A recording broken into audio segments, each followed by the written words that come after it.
जय माँ काली, जय काल भैरव। मित्रों, आप लोग आज का टाइटल देखकर ही समझ गए होंगे कि आज का वीडियो किस टॉपिक पर बनने वाला है। आप लोगों के कमेंट आ रहे थे कि गुरुजी हम भी तंत्र को सिद्ध करना चाहते हैं और तांत्रिक बनना चाहते हैं, लोगों का भला करना चाहते हैं। इस कमेंट को ध्यान में रखते हुए मैं आज आपको भूत प्रेत और प्रेत आत्मा को बुलाने का, और अगर वो किसी के शरीर या घर में लग गया है तो उन्हें भगाने का मंत्र पूरी विधि विधान के साथ बता रहा हूँ, जिससे आदमी अपना और दूसरों का कल्याण कर सकता है। एक साधना ऐसी भी होती है जिसमें आदमी मेडिटेटर बनता है, जिसमें वो किसी भी शक्ति को बुला करके, शक्ति का मतलब ये कोई देवीय शक्ति नहीं है, सिर्फ उन्हीं शक्तियों को जो मृत आत्मा कही जाती है, जिन्होंने पृथ्वी पर जन्म लिया था, पृथ्वी पर रहे थे, बाद में मर गए। मरने के बाद उनके कुछ ऐसे सवाल हैं जिनका उत्तर मिलना जरूरी है। उन उत्तरों को प्राप्त करने के लिए उन शक्तियों को वापस बुलाया जाता है और बुला करके उनसे प्रश्नोत्तर किया जाता है। वो साधक के सारे प्रश्नों के उत्तर देती है और कोई भी गुप्त बात जो हो, जिसका पता लगाना अत्यंत जरूरी हो, उस बात का पता लगाया जा सकता है। ऐसी साधना थोड़ी थोड़ी लंबी होती है, काफ़ी दिनों तक करनी पड़ती है। कोई भी व्यक्ति एक्सीडेंटल या किसी अकस्मात मूर्ति से मर गया हो, उसकी आत्मा को बुलाया कर आप उससे वार्ता कर सकते, बातचीत कर सकते हैं। बातचीत करके उनके जो रिलेटिव है, उनका कोई प्रश्न है तो उसका उत्तर दिया जा सकता है, या फिर उससे वचन वगैरह लेकर के उस प्रेत से, उस भूत से कोई भी काम करवाया जा सकता है। उसे किसी पर छोड़ा भी जा सकता है, उससे कोई गुप्त समाचार भी ले सकते हैं। वह भूत जो आएगा, जो भूत एक बार आपकी आंखों के सामने प्रकट हो गया, आ गया, उस भूत में धीरे धीरे ऐसी शक्तियाँ पैदा होना शुरू हो जाती है कि वह आपके सारे काम कर सके। वरना क्या होता है कि भूत जो होते हैं वो आपके आर पार भी निकल जाते हैं। वो आपको टच भी नहीं कर सकते, आपकी किसी भी वस्तु को टच भी नहीं कर सकते, वो छू भी नहीं सकते। छूने के लिए उनमें भी एक आत्मबल होना जरूरी है, एक पावर होना जरूरी है, और वह पावर एक साधक में होता है। और साधक कोई हो जो मतलब अचानक कहीं आमना सामना हो जाए साधक और आत्मा का, ऐसी कोई घटना घट जाए और साधक और प्रेत एक जैसे हो गए हो और दोनों ही समन्वय हो गए हो, तो फिर प्रेत में ऐसी शक्ति पैदा हो जाती है कि वो किसी भी चीज़ को छू सकता है, उठा सकता है, मूव करा सकता है, कहीं के भी कोई भी गुप्त समाचार ला करके दे सकता है। आज मैं आपको ऐसी ही एक साधना बताने जा रहा हूँ, जिसमें किसी भी मृत आत्मा को आप बुला करके उससे बात कर सकते हैं। दोस्तों, जितना आसानी से मैं बता रहा हूँ, उतना आसानी से आप जो सुन रहे हो, इतनी आसान साधना नहीं है।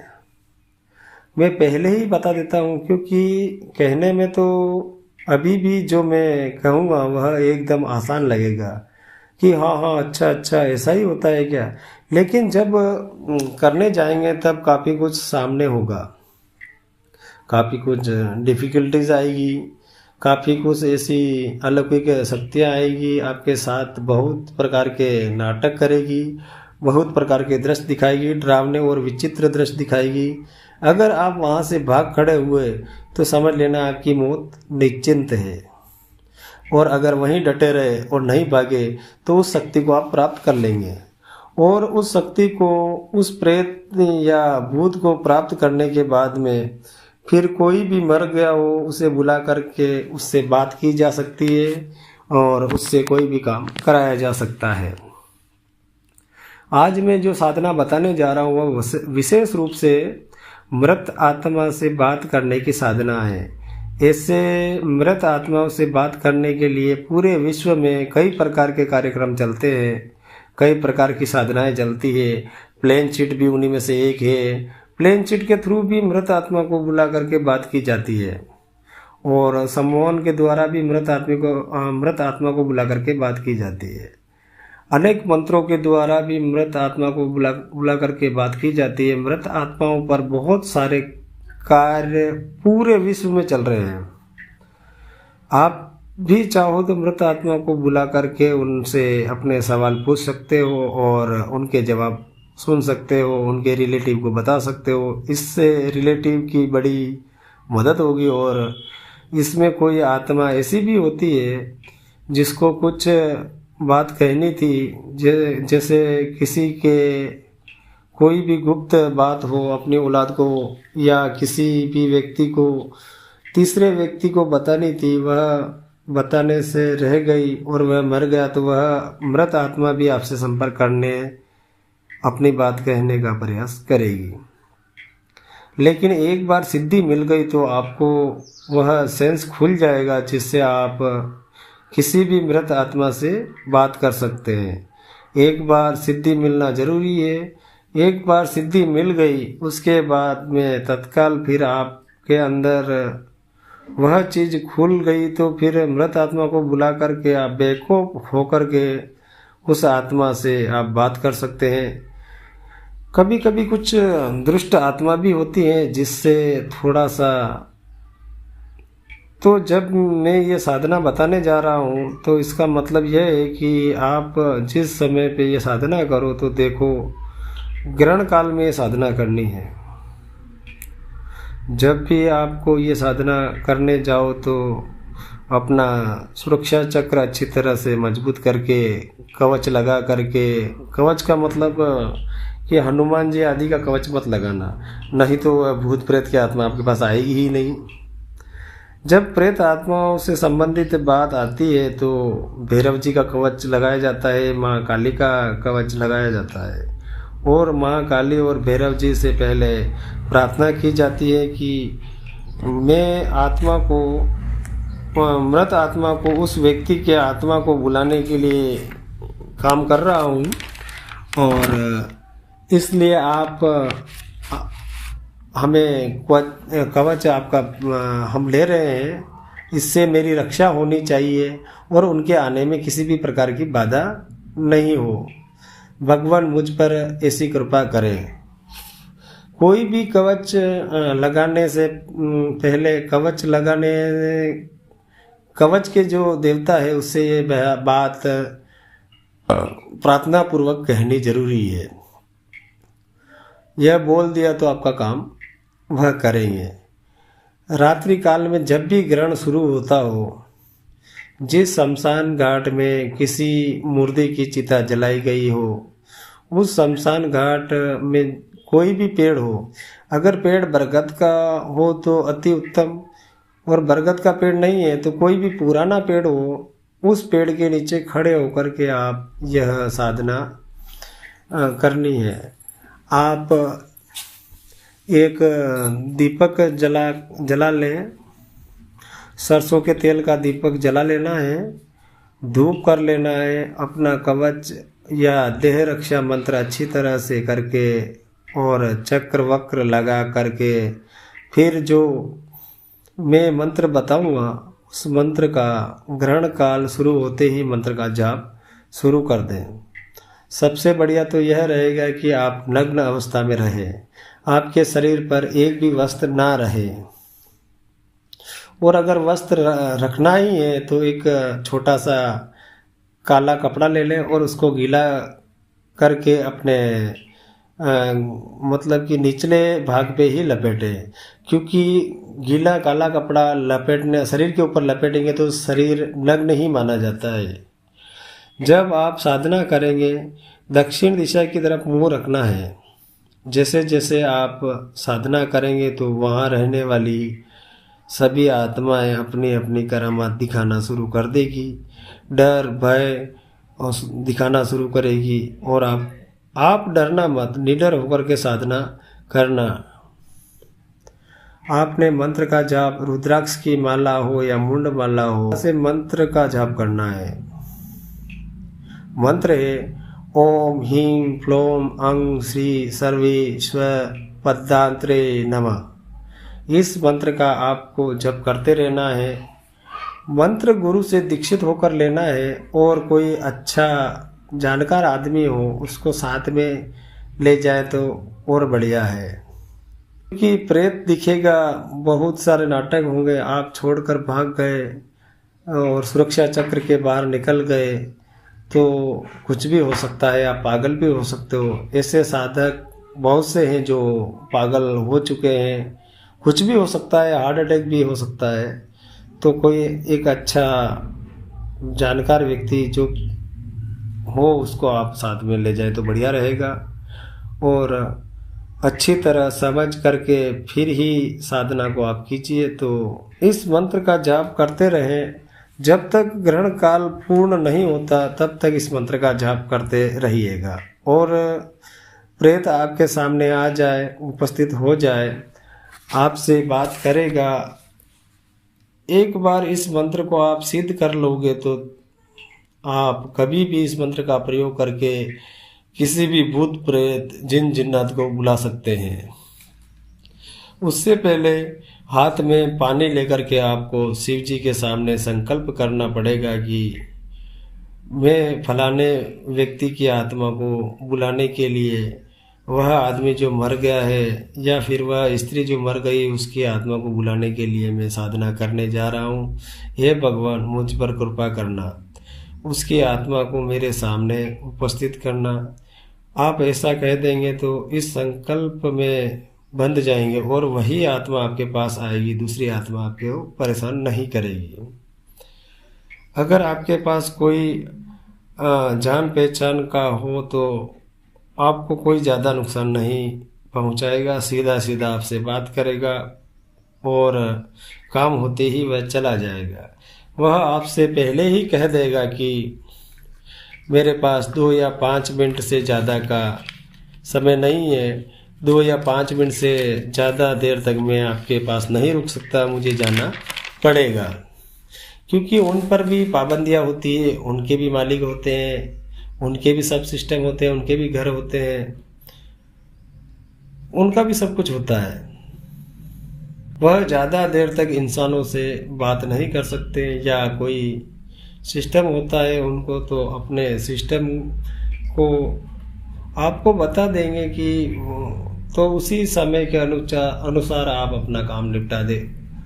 कुछ भी पूछना है उसी समय के अंतराल में आप पूछ सकते हैं, बाद में आप उनको रोकोगे तब भी वह नहीं रुकेंगे। इसलिए उन्होंने जितना समय आपको बताया है उसी समय में अपना सारा काम खत्म कर ले। फिर आप किसी भी व्यक्ति के नाम का संकल्प लेकर के एक सरसों का तेल का दीपक जला करके और किसी भी आदमी को मतलब दूसरी आत्मा को आप बुला सकते हैं। तो दोस्तों यह तो मैंने बात बताई कि भूत प्रेत को बुलाने की, लेकिन कई बार क्या होता है कि गली में, मोहल्ले में, किसी के शरीर में, किसी के घर में भूत प्रेत घुस जाता है, तो उसको निकालें कैसे? आदमी डर जाता है, भाग जाता है, और इसमें तो भूत घुस गया। कभी किसी के भी घर में भूत घुस गया हो तो मुश्किल हो जाएगी। पता नहीं क्या क्या ये वो। आज मैं आपको वह भी बताता हूँ कि क्योंकि क्या होता है कि खाली भूत प्रेत बुलाने का मंत्र बताने से तो क्या होगा, उसे निकालना भी तो आना चाहिए, नहीं तो यह तो अभिमन्यु वाली बात हो जाएगी। क्योंकि चक्र में घुसना तो आता है लेकिन निकलना किसी को नहीं, फिर वो आदमी मर ही जाता है। तो प्रेत बुलाना आता है तो आपको प्रेत को वापस भेजना भी आना चाहिए, उतारा करना भी आना चाहिए। प्रेत भगाने के भी मंत्र आपको आने चाहिए। देखिए हम ये बहुत सारी साधनाएं देते हैं और साधक की रिक्वायरमेंट के इस हिसाब रहती है कि वो साधना दीजिए, ये साधना दीजिए। लेकिन आपको यह मैं बता दूं कि जो भूत प्रेत का उतारा है, प्रेत उतारा, चुड़ैल उतारा, बेताल उतारा, इनकी साधना भी आपको सीखनी चाहिए। ये सब चीज़ें आपको आनी चाहिए। जब आप तंत्र मंत्र की दुनिया में प्रवेश करते हो तो यह सब चीज़ें आपके पास होनी जरूरी है। उतारा तोड़ने, वशीकरण सीखते हो तो वशीकरण को तोड़ना भी सीखना चाहिए। इन सब चीज़ों की काट भी आप लोगों को अच्छी तरीके से आनी चाहिए। उतारे की काट, तंत्र की काट, और इन सब चीज़ों की कार्ड पर भी आप लोग कमेंट करेंगे तो मैं वीडियो अवश्य बनाऊंगा। और ये सब चीज़ें बहुत ही शानदार है, ये आपके पास होनी चाहिए, क्योंकि कल को किसी ने आप पर कुछ कर दिया तो मामला गड़बड़ा जाएगा। तो फिर अगर आपको कुछ नहीं आएगा तो क्या करोगे? आएगा तो तुरंत पलटवार कर दोगे। पत्ते का खेल है तो बादशाह फेंकता है तो अपन इक्का फेंक के उसके पत्ते को अपन काट देते हैं। तो उसी प्रकार के अपने को इस तंत्र बाधा में भी ये काट जरूरी है। तो अब मैं भूत को उतारने का मंत्र आपको बताता हूँ। ग्रहण काल की रात को आप 1100 मंत्र का जाप करके इस मंत्र को सिद्ध कर लें और 7 बार या 21 बार मोर के पंख से झाड़ दे तो किसी पर भी कितना भी भारी भूत प्रेत लगा हो तो वह तुरंत छोड़कर भाग जाएगा। फिर कोई बढ़िया ताबीज या जंत्र बनाकर दे देना, क्योंकि उसमें आत्मा दोबारा न घुसे, उस बेचारे की जिंदगी सुरक्षित हो जाए। क्योंकि एक बार जिसमें भूत प्रेत घुस जाता है उसमें दोबारा घुसने के चांस ज़्यादा रहते हैं। एक बार आपने निकाल दिया, लेकिन आप हमेशा तो उसके पास नहीं बैठे रहोगे, उसको कोई रक्षा कवच या ताबीज वगैरह बना के दे दें। अब मैं आपको भूत उतारने का मंत्र सिखाता हूँ। एक तेल का दिया उत्तर दिशा की तरफ अपना मुख करके रख लें।